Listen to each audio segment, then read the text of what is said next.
যে মানুষটা আমি কিছু না চাইতেও আমার সব ইচ্ছা পূরণ করে, আজ তার ইচ্ছা পূরণ করার পালা। তো আজকে আমরা চলে এসেছি ওর জন্য একটা ফোন কিনতে। আসলে অনেক দিন হয়েছে ওর ফোনে সমস্যা দেখা দিয়েছে। আমার ফোন কিনে দিয়েছে মাঝে, কিন্তু তাও ও নিজের জন্য ফোন কেনেনি, ওটা দিয়ে চালাচ্ছে। তো আজকে ঠিক করলাম যে ওরকে একটা ফোন কিনে দেবই। প্রথমে তো রাজিই হয়নি, অবশেষে রাজি হলো।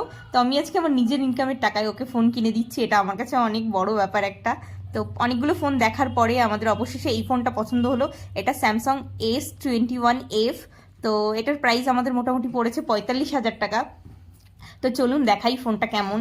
তো প্রথমে এই যে আনবক্সিং করিনি ফোনটাকে, তো দোকানে অবশ্য একবার খুলেছিলাম, আর আপনাদের দেখানোর জন্য আবার এই যে খুলছি। দেখুন সিলভার কালারের ফোনটা, একটু ব্ল্যাক মিশানো আছে, কালারটা খুবই সুন্দর, ছেলেদের হাতে ভালোই মানাবে। আর পিকচার কোয়ালিটি যদি বলি, ফোনের অসাধারণ, আমার ভীষণ পছন্দ হয়েছে পিকচার কোয়ালিটি। তো ফোনটা পেয়ে ও খুশি, আর ওকে দিতে পেরে আমিও খুব খুশি। তো ভিডিওটা আজকের মতো এখানেই শেষ করছি। ভালো লাগলে লাইক